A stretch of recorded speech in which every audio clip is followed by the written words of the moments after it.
First time when I was 13, and that was in 1993. And the reason I got to go was because Pete Warnick, the great banjo player with the band Hot Rods, who was at that time the president of the IBMA, had put together a band of kids to play the awards show, because there was an article in the Washington Post, so I heard, that said bluegrass was dying, and a prominent bluegrass musician was quoted as saying that there weren't any kids taking up the music, so therefore bluegrass was dying. And Pete Warnick wanted to prove that article wrong.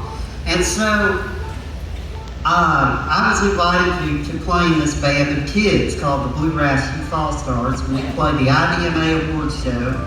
And I had been to contests and festivals and just local, pretty much stuff around home. But this was my first big festival. Like, everybody was there. Alison Krauss was hanging out, Bill McCurry and all these people, and we played the awards show, and it was so awesome. And then after we got done, there was all this jamming happening all around the executive inn in Owensboro.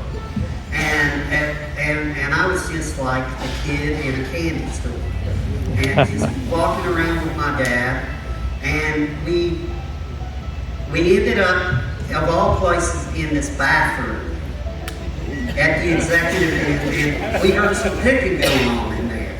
We were like, man, what's going on in here? And so, this microphone's not my friend. How do I? Yeah, let me help you out there, man. Help me. I was having trouble. Help me. This was going so well. Help me. Good guy. All right. Son, that's great. That's perfect, as long as it stays there. So we walk into this bathroom, and there's this jam session going on. It's Doc Watson, Danny Prairie, Tim O'Brien, Beppy DeBetta, Pete Warnick. I think Stuart Duncan was playing bass, of all things, and they're just wearing it out. And I think my dad and maybe even Pete Warnick, said, "Hey, Mike, get your fiddle and come play some with us." And that was my first meeting with Doc Watson, and some of that got captured on video, and so you can see that on YouTube. But I got to meet Doc the first time when I was 13 years old, and he was super nice, super encouraging to me, and especially to a 13-year-old kid. As dumb as I wasn't scared of nothing back then. I would just say anything and do anything, and I was just so happy to be in the middle of all these cats, and at one point I said, "Hey Doc, can I play your guitar?" And my buddy Brady, who was hanging with me, he's like, "Dude, I still can't believe he did that."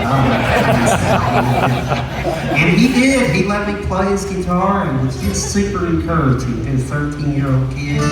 So we figured, since we were celebrating Doc Watson, we'd play a little guitar music for you, kind of in honor of Doc Watson. And this is something we had never done. So this is really fun for us, but we're gonna play a little Freight Train Boogie.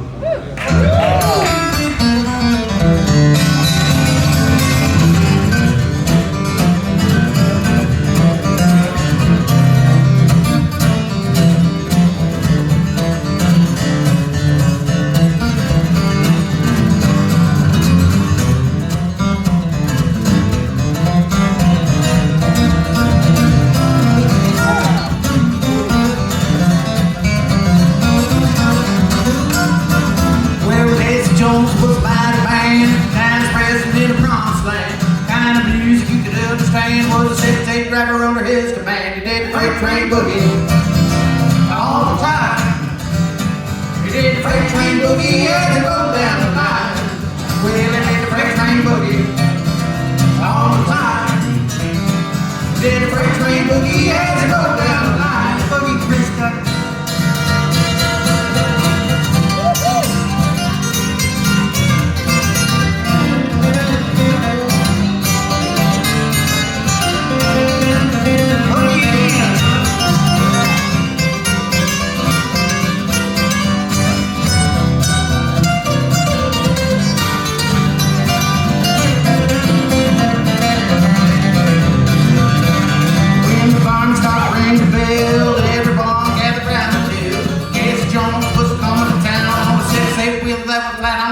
did the freight train boogie all the time. He did the freight train boogie as it go down the line. Well, he did the freight train boogie all the time. He did the freight train boogie as it go down the line. Oh my God!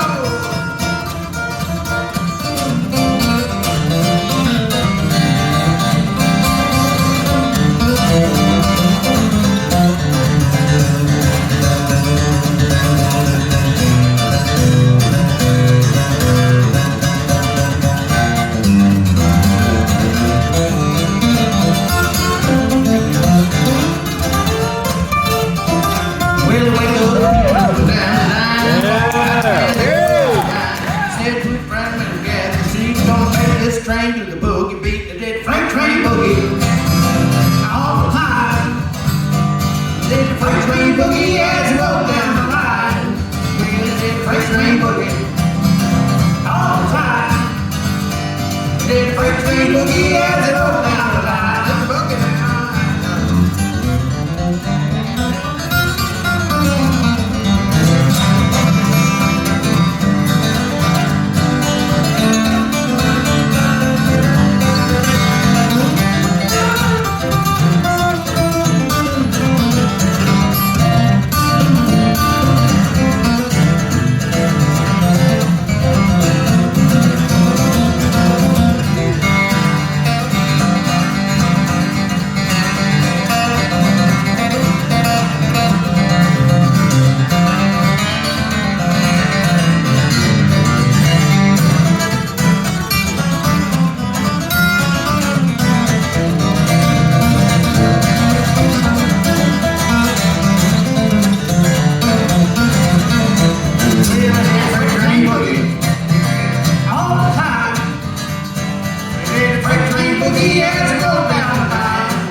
Yeah.